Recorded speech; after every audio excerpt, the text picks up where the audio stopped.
उत्तर प्रदेशर मुख्यमंत्री योगी आदित्यनाथरे साक्षात्कार कथा इतिमध्ये आमी उल्लेख करिছো। न्यूज 18 नेटवर्कर एडिटर इन चीफ राहुल जोशीरे साक्षात्कार मनोनयन पत्र दाखिলৰ পাছত প্ৰথমটো साक्षात्कार योगी आदित्यनाथर। यहाँ 28 साल पहले 21 साल के एक युवा ने योग दीक्षा ली और योगी बन गया।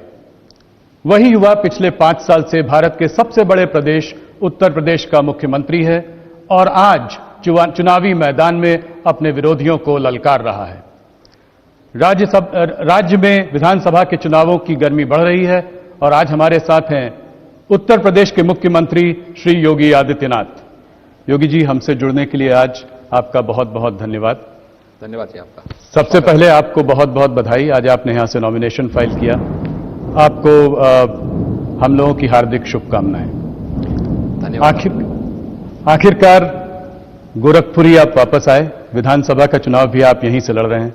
गोरखपुर आपकी कर्मभूमि भी रही है, यहां से आपका आध्यात्मिक जुड़ाव भी रहा है। आप गोरखपुर ही वापस क्यों आए? बात चल रही थी मथुरा जाएंगे, अयोध्या से चुनाव लड़ेंगे, गोरखपुर में ये क्या खास बात? देखिए, गोरखपुर या प्रदेश अब मेरे लिए कोई अपरिचित नहीं है। हां, पार्टी ने मुझसे भी पूछा था और मैंने पार्टी के ऊपर भी छोड़ा था। भारतीय जनता पार्टी एक लोकतांत्रिक पार्टी है और भारतीय जनता पार्टी हर उस पर विचार करते हुए तय करती है और मैं आभारी हूं आदरणीय प्रधानमंत्री जी का, राष्ट्रीय अध्यक्ष जी का, पूरे संसदीय बोर्ड का कि उन्होंने मुझे गोरखपुर से पार्टी का प्रत्याशी बना करके पहली बार विधानसभा चुनाव लड़ने के लिए आज नामांकन भरने की अनुमति दी। और आज मैंने भारतीय जनता पार्टी के एक अधिकृत प्रत्याशी के रूप में गोरखपुर विधानसभा सीट से अपना नामांकन फाइल किया है। योगी जी, मैं सबसे पहला सवाल आपसे राजनीतिक सवाल पूछूंगा। 2017 में आप लोगों ने यहां पे इतिहास रचा। आप लोगों को 312 सीट मिली, आपके गठबंधन को 323 सीटें मिली। एक क्लीन स्वीप था। इससे ज्यादा अच्छा 403 सीट में इतनी सीट आ जाना एक अपने आप में उस वक्त बहुत बड़ा अचीवमेंट माना गया। इस वक्त इस चुनाव में आप लोग फिर से 300 का नारा दे रहे हैं, इस बार 300 पार दोबारा। क्या आपको लगता है कि यह इस बार हो पाएगा? देखिए, लोकतंत्र में जन विश्वास किसी भी राजनेता के प्रति एक बहुत बड़ी उपलब्धि के रूप में इसको देखा जाना चाहिए और इसमें कोई संदेह नहीं है कि प्रधानमंत्री मोदी जी के प्रति उत्तर प्रदेश और देश ने जो विश्वास व्यक्त किया है 2014 में, 2017 में उत्तर प्रदेश के अंदर, 2019 में फिर देश ने, वह अन्य राजनेता देश की आजादी के बाद हासिल कर पाए हो दिखाई नहीं देता है। इतना प्रचंड जन समर्थन, और वह केवल मुद्दों के आधार पर नहीं बल्कि उन कार्य पद्धतियों के आधार पर जिन्होंने वैश्विक मंच पर भारत की प्रतिष्ठा का प्रश्न रहा हो, भारत के समग्र विकास का रहा हो, गरीब कल्याणकारी योजनाओं का रहा हो, आंतरिक और बाह्य दोनों सुरक्षा के मोर्चे का मुद्दा रहा हो या आस्था का सम्मान का रहा हो, जो कभी नहीं हुआ।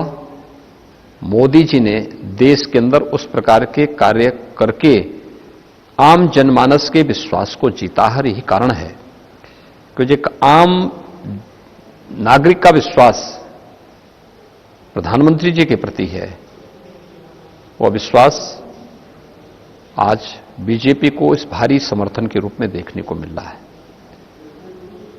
और मेरा मानना है कि उत्तर प्रदेश 5 वर्षों में जिस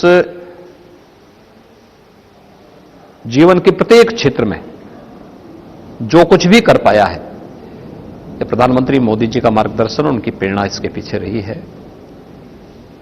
और मेरा यह मानना है कि बीजेपी की उत्तर प्रदेश की डबल इंजन की सरकार जन विश्वास पर खरा उतरेगी। 2017 की तर्ज पर 2022 में भी प्रचंड बहुमत की सरकार फिर से बीजेपी नेतृत्व की बनेगी और भारतीय जनता पार्टी 300 पार के अपने लक्ष्य को प्राप्त करेगी। योगी जी, अगर जितने भी अभी तक सर्वे आए हैं, अगर आप सर्वे देखें तो भारतीय जनता पार्टी को 230 से 260 तक सीट बताई। अलग अलग सर्वे ने अलग अलग वो दिया है। समाजवादी पार्टी की काफी बढ़ोतरी हुई है। पहले उनकी 40 प्लस कुछ सीटें थी, 43 सीटें थी, अब करीब 100 से ऊपर 150 की तरफ भी जाता हुआ दिखाई दे रहा है। क्या आप इस बात को मानते हैं कि ऐसा हो सकता है? आपको लगता है कि 2014 में भाई बहन की पार्टी को भी लोगों ने बहुत हाईलाइट किया था? क्या हुआ था? 2 सीट पाए ना यूपी में। उस समय की प्रदेश की सत्ताधारी दल के बड़े बड़े दावे थे। क्या हुआ था? 5 सीटों पर सिकुड़ गए थे ना। 5 भी एक ही परिवार के थे। –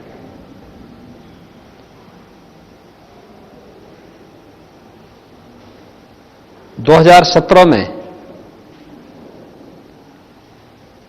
2 लड़कों की जोड़ी आई थी ना, जनता ने खारिज किया। उस समय बड़े बड़े दावे किए जा रहे थे। ओपिनियन पोल हो या एग्जिट पोल हो, उन सब के इतर उत्तर प्रदेश की जनता ने मोदी जी के नेतृत्व पर विश्वास किया था।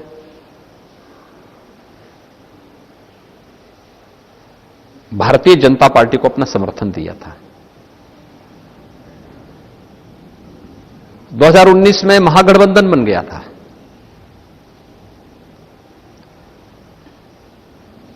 सपा, बसपा, कांग्रेस, लोकदल और भी अन्य तमाम लोग उसके साथ जुड़ गए थे। परिणाम क्या रहा?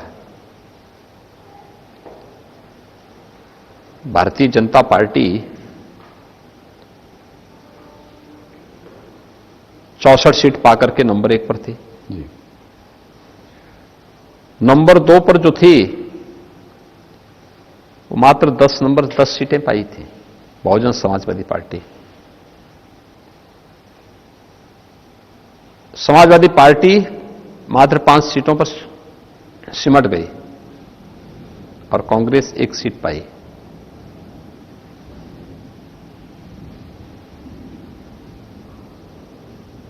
इस चुनाव में भी आप यही देखेंगे। जी, उस वक्त भी सर्वे आपको कम सीटें। मैं क्या कह रहा हूं ना, देखिए, सर्वे, ओपिनियन पोल और एग्जिट पोल दोनों आप तीनों चुनावों का देख लें। जी। तीनों चुनावों में क्या ट्रेंड है और मतदान का ट्रेंड क्या है। मोदी जी की लोकप्रियता में कोई कमी नहीं, बढ़ोतरी हुई है। जी। वैश्विक मंच पर भारत की प्रतिष्ठा बढ़ी है।